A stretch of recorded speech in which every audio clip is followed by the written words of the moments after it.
आगामी बजट से हम उम्मीद करते हैं कि एक तो सबसे पहले डीजल पेट्रोल में भाव में कमी हो। अगर भाव इसका कम होगा तो महंगाई से सस्ताई में परिवर्तित होगी, क्योंकि आज डीजल और आवागमन के साधन से ही माल इधर से उधर होता है, तो उससे महंगाई बढ़ जाती है। तो सरकार से अनुरोध है कि डीजल और पेट्रोल पे, ऑयल पे, क्रूड ऑयल वगैरह ये सब सस्ता होते हुए भी ये इनका भाव घटावे, इनका वेट घटावे। ये राजस्थान में वेट भी ज़्यादा ले रहे हैं, इससे भाव चार्जेज बढ़ जाता है इससे। इसीलिए सरकार से अनुरोध है कि कम से कम इसका वेट कम करके इसका भाव घटाया जाए, जिससे आवागमन के साधन में ट्रांसपोर्टेशन कम होवे और महंगाई से सस्ताई में आवे। मैं Ashok Paliwal, president hair and beauty federation India. और अभी जो मार्च में भारत सरकार का जो बजट आने वाला है, हम ये पूरी उम्मीद रखते हैं कि अभी भारत सरकार ने जीएसटी हमारे जो बिजनेस है उसके ऊपर कम किया है, उसका हम बहुत बहुत स्वागत करते हैं। परंतु इसमें जो कॉस्मेटिक काफ़ी महंगा हो गया है और उसका रिएम्बर्स हमें नहीं मिलता है। हम गवर्नमेंट से, वित्त मंत्री जी से अपील करना चाहते हैं कि वो जो कॉस्मेटिक खरीद के ऊपर रिएम्बर्स मिले, वो छूट हमें मिलनी चाहिए। उसके अलावा जो बुनियादी हमारी आवश्यकताएं हैं, पानी, बिजली और काफ़ी उन चीज़ों को भी सस्ता हो जाए तो शायद हमारी आम जनता को और हमारी ब्यूटी इंडस्ट्री को बहुत लाभ मिलेगा। और हमारे जो ब्यूटी उद्योग के लोग हैं, हम चाहते हैं कि हमारा स्वास्थ्य का जो इंश्योरेंस है, जो हमें जो हमारे बुजुर्ग होते हैं वो दिन भर खड़े रहते काम करते हैं, तो उस वृद्धावस्था में उनका भरण पोषण के लिए कोई साधन नहीं होता है, तो ऐसे लोगों को पेंशन मिलना चाहिए। यही हमारी डिमांड है। अभी आपके यहाँ उदयपुर में एक बड़ी कॉन्फ्रेंस भी आयोजित की थी, उस किस तरह की मांग रही थी उसमें? ऐसा क्या उसमें कॉन्फ्रेंस में हमारी ये मांग रही कि जो एक खास तौर से जो ये कॉस्मेटिक जो होता है उसमें हार्श कॉस्मेटिक, नकली कॉस्मेटिक बिकता है। हम सरकार से मांग करते हैं कि वो तुरंत प्रभाव से ऐसे केमिकल पे बैन करें जो हमारी स्किन और हेयर्स को ख़राब करते हैं। ऐसे जो नकली प्रोडक्ट्स मिलते हैं मार्केट के अंदर, उनके ऊपर बैन करें। जो लाइसेंस की जो व्यवस्था है उसको थोड़ा स्ट्रॉन्ग करें, जिससे कि इस तरह से आम जनता को मतलब राहत मिले। मैं इंदर सिंह मेहता, संरक्षक श्री राजस्थान सराफा संघ जयपुर। हाँ सर, जो आगामी बजट पेश होने वाला है वो किस तरह से देखें आप सराफा एसोसिएशन? आगामी जो बजट आने वाला है उससे व्यापारी वर्ग में काफ़ी उम्मीदें हैं। जिस प्रकार से अभी सराफा व्यवसाय, मेरे को खुद को व्यवसाय करते हुए लगभग 40 वर्ष हो गए हैं, इतना बुरा दौर देखने में नहीं आया कि जब शादियों का सीजन है और ग्राहक की नगण्य है। इसका स्पष्ट कारण भाव बेताशा बढ़ना है, और भाव इतने ज़्यादा बढ़ने का कोई कारण भी हमें समझ में नहीं आ रहा कि चांदी इस एक वर्ष के अंदर 1 लाख की 2 लाख और इस एक माह के अंदर 2 लाख की 3.25 लाख 3.5 लाख तक चांदी पहुंच गई। न तो चांदी की कोई माइनिंग कम हुई है और न ही उसका कोई इंडस्ट्रियल कंजम्पशन जिसको बताते हैं वो अचानक कोई ऐसा रातों रात बढ़ गया है, ऐसी भी कोई बात नहीं है।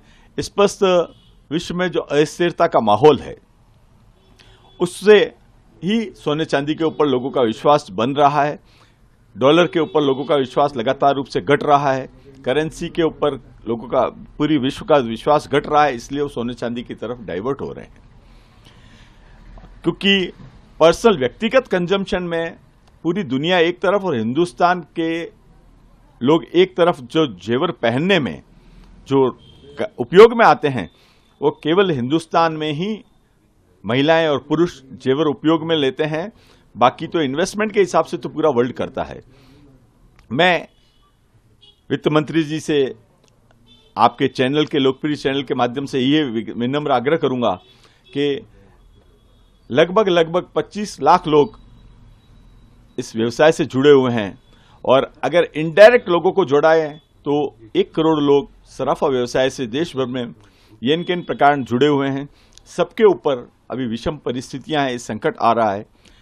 केंद्र सरकार इस परिस्थिति में व्यापारियों को राहत प्रदान करे, जो कस्टम है उसमें राहत दे, जीएसटी में राहत दे। हम यही उम्मीद करते हैं ताकि हम सर्वाइव कर सकें। केंद्र सरकार के आने वाले बजट को हम देखते हैं कि पर्यटन के क्षेत्र में भी कुछ नया होना चाहिए, सर्वप्रथम तो जो नई होटल्स के नवनिर्माण होते हैं उस पे जो जीएसटी की इनपुट नहीं मिलती है कंस्ट्रक्शन पे, उसकी इनपुट हमें दी जानी चाहिए। इसी के साथ कनेक्टिविटी को लेकर अभी उदयपुर में जो इंटरनेशनल फ्लाइट्स नहीं है वो आरंभ होनी चाहिए।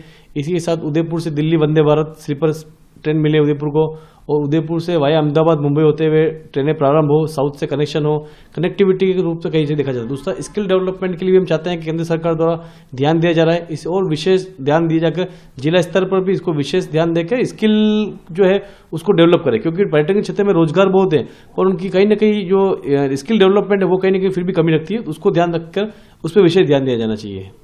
और किस तरह की मांग करते हैं वो होटल की तरफ से निभाने, तो आप जी होटल के लिए हम चाहते हैं नए जो होटल्स बनते हैं उन पर केंद्र सरकार द्वारा भी सब्सिडाइज दरों पर ऋण उपलब्ध कराया जाए, उसमें केंद्र सरकार द्वारा सब्सिडी दी जाए, प्लस कुछ होटल नवनिर्माण पर पर्टिकुलर रूम पे पर रूम के ऊपर भी सब्सिडी दी जाए। पूर्व में भी एक बार केंद्र सरकार द्वारा ये योजना लाई गई थी।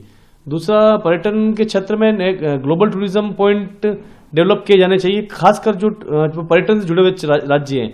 आदरणीय प्रधानमंत्री मोदी जी ने भी कुछ समय पूर्व कहा था कि हर राज्य में एक अपना ग्लोबल टूरिज्म पॉइंट विकसित किया जाना चाहिए। हम देखते हैं कि अगर केंद्र सरकार अपनी तरह से कुछ राज्यों का चयन करके वहां पर जो कुछ जिले हैं जो पर्यटन के क्षेत्र से समृद्ध हैं वहां और अधिक विकसित करने के लिए अगर केंद्र सरकार द्वारा ग्लोबल टूरिज्म पॉइंट विकसित किए जाते हैं तो निश्चित तौर पर पर्यटन के क्षेत्र में गति मिलेगी और नए आय स्थापित होंगे, इससे पर्यटन को बढ़ावा मिलेगा, प्लस उस क्षेत्र के अंदर रोजगार के साधन बड़ी संख्या में उपलब्ध होंगे।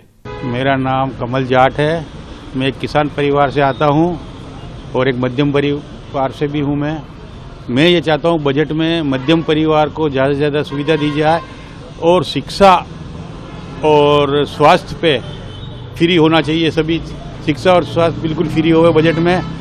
और ये जो लॉलीपॉप देते तरह तरह के सब्सिडियों के, ये बंद करके शिक्षा और स्वास्थ्य को फ्री करना चाहिए।